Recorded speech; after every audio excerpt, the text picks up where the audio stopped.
मुलुकलाई दुःख र सङ्कट परेको बेलामा ठुलठुलो योगदान गरेका राष्ट्र सेवकहरू, पूर्व सुरक्षाकर्मीहरू, नेपाली सेना र विदेश गएका लाउरे सेनाका समेत वरिष्ठ पदाधिकारीहरूको ठुलो जमात छ।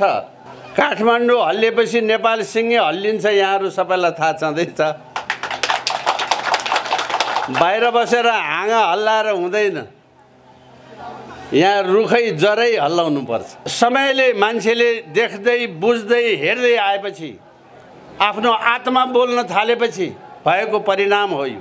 तपाईहरु सबैलाई मुरीमुरी बधाई छ, धन्यवाद छ। अझ बढ्ता साथ दिउँ, लामो समय दुःख गर्नु पर्दैन। यही स्थिति लामो समय रह्यो भने देश रहँदैन। त्यसकारण हामी सबैको आह्वान श्री 5 मारा धिराज सरकारलाई समेत, अब तपाईले केही गर्नुस्। तपाईलाई राजा त्यसै माने होइन, तपाईबाट देशको हित हुन्छ, संरक्षण हुन्छ भन्ने विश्वासले पनि हो। केही गर्नुस् तपाईले भनेर हामी उहाँलाई समेत पनि घचघचाइराखेका छौँ। एक पटक बलियो शासन व्यवस्था र प्रणाली को प्रबन्ध नगरी राजालाई पुनर्स्थापना नगरी देशको पहिचान, व्यक्तिको पहिचानलाई समन्वय र स्थापित नगरी र यो संहिताको नामधारी व्यवस्था खारेज नगरी यो देशको हित हुँदैन। अमेरिकाका 13 वटा देश मिलेर यो बेलायतीले हदै गर्यो, अरू शासन व्यवस्था सबै आफ्नो आफ्नो गरौँ। बेलायतीले हमला गरे बेलामा चाहिँ 13 देशमध्ये जहाँ हमला गरे पनि 13 देश मिलेर त्यसलाई पनि प्रतिकार गरौँ भन्नलाई उनीहरूले संहिताको प्रबन्ध गरे। यो नेपालमा संहिता के को लागि? यति सानो, यति छोटो हैन, यति सुन्दर, यति राम्रो देशमा संहिता के को लागि? अमेरिकामा त्यसको लागि संहिता भएको। त्यसकारण त्यहाँ राज्य पछि नियम फरक छ, आज पनि ट्याक्स फरक छ, आज पनि आम्दानी फरक छ, आज पनि। तपाईहरुका छोरा बुहारी सबै त्यही होला, सोध्नुहोस्। कुनै राज्यमा घण्टाको यति डलर, कुनै राज्यमा घण्टाको उति डलर। त्यो देशको राज्यको आफ्नो नियम छ। त्यो संयुक्त भएर बनेको देश, त्यसरी संहिता भयो, जुन नेपालमा त्यो अवस्था होइन। अर्को संहिताको प्रवर्तक देश सोभियत रुसलाई union of Soviet socialist country भन्छ। सोशलिस्टहरूको युनियन हो त्यो। त्यसो भएर त्यो संहितामा एउटा थप नयाँ कुरा चाहिँ के भने आत्मनिर्णयको अधिकार भन्ने कुरा थपे उनीहरूले चाहिँ। मन लागे बेलासम्म बस्ने, मन नलागेपछि छुट्ने। हाम्रा यहाँका झल्लोहरूले नेपालमा संहितामा आत्मनिर्णयको अधिकार हुनुपर्छ भनेर बोलेको कराएको तपाईहरुले सुन्नुभएको होला। त्यो भने के हो? आत्मनिर्णयको अधिकार भनेको मलाई यो देश मन परेन भने अर्कोतिर जान्छु भनेको। हामी त्यो गर्न सक्छौँ? नेपालको कुन चाहिँ भागलाई तपाईँ अर्कोतिर जा भन्न सक्नुहुन्छ? संहिताको नामको विकृति हेर्नुहोस् त। अमेरिकामा बनेको खालको संहिता पनि नेपालको होइन। सोभियत रुसमा र सोभियत रुसको अन्तर्गतको देशमा बनेको संहिता पनि नेपालको होइन। अर्को थरी संहिता अस्ट्रेलियामा भयो।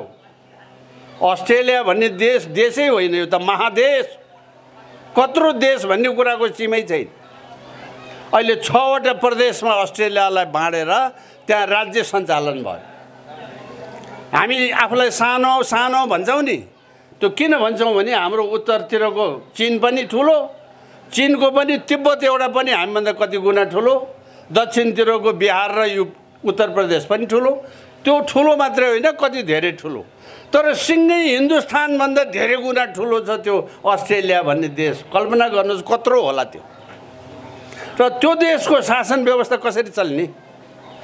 घोडा चढेर हिँडेर अथवा अहिलेको जस्तो कम्युनिकेसन, टेलिफोन यो सबै सुविधा थिएन। त्यहाँ त जोक गर्ने चलन छ। भर्खर बिहा गरेको केटा र केटीलाई जाऊ चिठी लिएर भन्यो भने चिठी पुगेर फर्केर आउने बेला छोरो पनि सँगसँगै बोकेर आउँछ भन्छ। त्यति धेरै ठुलो देश, गएर काम गरेर साध्य नहुने देश। आफ्नो आफ्नो स्थानीय स्वायत्त शासन प्रणाली लागू गर्नलाई बनाएको संहिता हो। नेपालको कस्तो, कसको सिकेर नेपालमा संहिता खोजेको? नेपालमा कुनै एउटा त्यस्तो ठाउँ छैन जहाँ 25% भन्दा बढ्ता एउटा भाषाभाषीको बहुमत भएको होस्। म त्यति बेलाको शिक्षा मन्त्री, हेर्नुहोस्, मातृभाषामा स्कुलमा पढाउनु पर्यो भनेर मैले हेलम्बुको तार्गे याङमा तामाङ भाषामा पढाउने प्राथमिक स्कुल खोलेँ। मैले खोलेको थिएँ। बल्ल बल्ल बल्ल एउटा तामाङ मार्साबलाई खोजेर ल्याएर मास्टर बनाएँ। 6 महिना पछाडि मार्साबलाई सरुवा हुने हतार भयो। उहाँलाई काठमाडौँ जानुभएको, तार्गे झ्याङमा बसिरहेकोस्। अनेक भनसुन गरेर उहाँ सरुवा भएर आउनुभयो। बालबच्चा हेरे। तर कुनै गाउँमा एउटा वर्गको छोराछोरी अलि बढी छ भन्दैमा अर्को वर्गलाई त्यो जबरजस्ती मातृभाषा सिकाउन पाइँदैन। आफ्नो खुसीले गर्न पाइन्छ, तर जबरजस्ती गर्न पाइँदैन। यो व्यवस्थाको अर्थै नबुझी देशमा आपसमै दाजुभाइ दिदीबहिनीलाई लडाउनलाई, तानातान गर्नलाई, तेरो मेरो गर्नलाई, मनपरी गर्नलाई यो संहिताको व्यवस्था लाग्यो। त्यसकारण नेपालको संहिता नेपालीको हितको लागि होइन, नेपाली जुटाउनको लागि होइन, नेपाली फुटाउनको लागि गरेको संहिता भएको हुनाले यो संहिता खारेज हुनुपर्छ भन्ने राष्ट्रिय शक्ति नेपालको माग। पछाडि परेको क्षेत्रलाई हेर्नुपर्छ, पछाडि परेको वर्गलाई हेर्नुपर्छ। इतिहासको क्रममा उत्पीडनमा परेको वर्गलाई, महिलालाई, दलितलाई अझ बढी विशेष हेर्नुपर्छ, तर जात र भाषाको नाममा छुट्याएर होइन। म विष्ट छु, जुम्लामा जानुभयो भनेदेखि जन्मेर मरुन्जेल पनि आफ्नो अनुहार ऐनामा नदेखेका विष्ट कति छन्? त्यो विष्टको के दोष छ र उसलाई सामन्ती भन्नलाई? मैले भनिहालेँ, जन्मेर जीवनमा मरुन्जेल आफ्नो अनुहार ऐनामा नदेखेको विष्ट सामन्ती हुन्छ काहीँ? मैले एउटा उदाहरणको लागि भनेको। त्यो ठाउँ अनुसारको कुरा हो, त्यो परिस्थिति अनुसारको कुरा हो। जसले दुःख पाएको छ उसलाई सहयोग हुनुपर्छ। जातलाई बाँड्यो भने, भाषालाई बाँड्यो भने नेपालमा 100 थरी भाषा बोलिन्छ। 100 टुक्रा पार्नुहोस् देशलाई। नेपालमा 154 थरी छन्, जात छन्। 154 टुक्रा पार्नुहोस् देशलाई। यसरी हुँदैन। कुनै समाजले आफूलाई न्याय खोज्नुको मतलब अर्कोलाई थिचोमिचो गर्न पाइँदैन। आफ्नो आफ्नो समाजको हितको निमित्त काम गर्न पाइन्छ। त नेपालमा संहिता यो नबुझिकन हार र हुर्रोकै भरमा, हाहाकारकै भरमा, लुटकै भरमा, ज्यान मारेकै भरमा, तर्साकै भरमा ल्याएको चिज भएको हुनाले या त यो नेपाली, आम नेपाली दुनियाँको अगाडि जनमत सङ्ग्रह गर्नुपर्छ, यो व्यवस्था राख्ने कि नराख्ने भनेर, होइन भने झुक्क्याएर लुटेर विदेशमा गएर 12 बुँदे अर्को सम्झौता गर्ने, नेपालभित्र आएर अर्कै काम गर्ने। त्यो जनआन्दोलनमा धर्म मास्ने कुरा कहीँ पनि छैन। त्यो 12 बुँदेमा धर्म मास्ने पनि कुरा कहीँ पनि छैन। तर यहाँ आधा रातमा यहाँको संसदले रातारातमा नेपाललाई धर्मनिरपेक्ष राज्य घोषणा गरिदियो। इत्यादि कारणले, यो जालझेलका कारणले, मनपरीका कारणले, धोखाका कारणले, जबरजस्तीका कारणले राजा हटाइएको हुनाले, धर्म नासिएको हुनाले र संहिता लादिएको हुनाले त्यसको परिवर्तनको काम गर्नुपर्ने अवस्था छ। आजभन्दा 1 वर्ष अगाडिका कुरा गर्नुहुन्छ भने त हामी राजा चाहिन्छ भन्ने खालेलाई त ठाउँ दिने त कुरा छाडिदिनुहोस्, बाटो हिँड्दा पनि ढुङ्गा हिर्काउलान् जस्तो अवस्था थियो। अहिले कमसेकम यसरी थपडी मार्ने यतिका पाएपछि त हामी त उभिरहेका छौँ यसलाई। यो समय बलवान र समयले मान्छेले देख्दै बुझ्दै हेर्दै आएपछि, आफ्नो आत्मा बोल्न थालेपछि भएको परिणाम हो यो। तपाईहरु सबैलाई मुरीमुरी बधाई छ, धन्यवाद छ। अझ बढ्ता साथ दिउँ, लामो समय दुःख गर्नु पर्दैन। यही स्थिति लामो समय रह्यो भने देश रहँदैन। त्यसकारण हामी सबैको आह्वान श्री 5 महाराज धिराज सरकारलाई समेत अब तपाईले केही गर्नुस्। तपाईलाई राजा त्यसै माने होइन, तपाईबाट देशको हित हुन्छ, संरक्षण हुन्छ भन्ने विश्वासले पनि हो। केही गर्नुस् तपाईले भनेर हामी उहाँलाई समेत पनि घचघचाइराखेका छौँ। देशवासी सबैले प्रजातन्त्रलाई खेलवाड नगरी, त्यसकारण हामी संवैधानिक राज संस्था भन्छौँ। प्रजातन्त्रमा आजको दिनमा, आजको जमानामा प्रजातन्त्रमा कम्प्रोमाइज गर्न पाइँदैन, देश विकासमा कम्प्रोमाइज गर्न पाइँदैन, तर मनपरी र जबरजस्ती गर्न पाइँदैन। यो मनपरी र जबरजस्तीबाट देशलाई जोगाउने एक मात्र संस्था नेपालको राज संस्था हो। राजा भने सामन्ती हो, राजा भने सामन्ती हो भनेर आजभोलि ठेउकाहरूलाई भन्न सिकाएको छ। टेस्ट पासे ठेउका हुन्छ नि गाउँ गाउँमा, यो पछाडि फर्किने कुरा गर्छ केशर बहादुर भन्छ। मैले के भन्ने गरेको छु भने अगाडि फर्किने पछाडि फर्किने मलाई थाहा छैन। तिमी मलाई भने जस्तै एकताली बेलायतीलाई गाली गरी हेर त, बेलायतका मान्छे त राजा नभई हुन्न भन्छन्। किन भने होला? संसारको सबैभन्दा विकसित देशका जनताले राजा खोजेको छ। आजको विश्वमा नर्डिक कन्ट्रिज भनेको, नर्डिक भन्नेहरूको समूह देश छ। विश्वको सबैभन्दा धनी र विश्वको सबैभन्दा सुखी देश राजा भएको देश मात्रै छ, अन्त छैन। राजालाई धर्मको नाममा जबरजस्ती हालेर राजालाई लखेट्ने कामले नेपालीको हित हुँदैन भन्ने कुरा भर्खर नेपालले बुझ्दैछ। राजा कमजोर हुँदा देशले दुःख पाउने रहेछ, राजा सक्षम र बलवान हुँदा देशले सुख पाउने रहेछ। म तपाईहरुलाई एउटा सानो उदाहरण मात्र बताऊँ। नेपालको राजनीतिक आन्दोलनका सिलसिलामा 2007 सालमा एकपटक राजा बेसरी कमजोर भए, जनताको शासनको नाममा धेरै ठुला कुरा भए, देशले कोशी गुमायो। दाजुभाइ दिदीबहिनी हो, विचार गर्नुस्। बालुवा बाढी जति नेपाललाई, पानी र बिजुली जति अर्कैलाई। देशले गरेको सम्झौता यस्तो भयो। सम्झौता भनेको त दोहोरो फाइदाको सम्झौता हुनुपर्छ। हाम्रो पानी अर्कोलाई दिनलाई मात्रै होइन, हाम्रो पानीको सदुपयोग अर्कोले गर्छ भने त्यसको फाइदा हामीले पनि पाउनुपर्छ। कसैलाई दिने नदिने कुरा होइन, यो व्यापार हो। तर नेपालको दुःखद कथा चाहिँ के छ भने यो कति वर्षलाई सम्झौता गरेको कुनै नेपालीलाई थाहा छ? म 2 अक्षर पढेकै मान्छे हुँ, मलाई त थाहा छैन।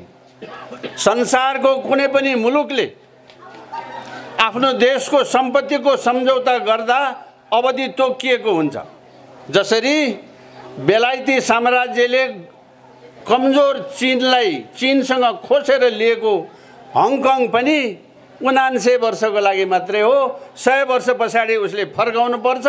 फर्कायो, चीनले फर्काएर ल्यायो, हामीले देखिराखेकै छौँ। हामीले यो कोशी ब्यारेज कहिले फर्काउँछौँ नेपालीलाई थाहा छ? कति 100 वर्ष पछाडि फर्किन्छ यो? कि हामीले यो सधैँको लागि बेचेको? आजसम्म यो कुरा कसैले खोजी नीति गरेन। 7 सालमा राजा कमजोर भयो, मैले भनिहालेँ, कोशी गयो।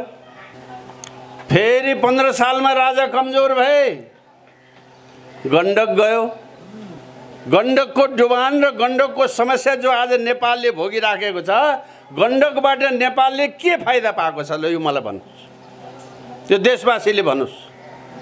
नोक्सानी, बाढी, बालुवा र खराबी जति नेपाललाई, फाइदा जति अर्कालाई।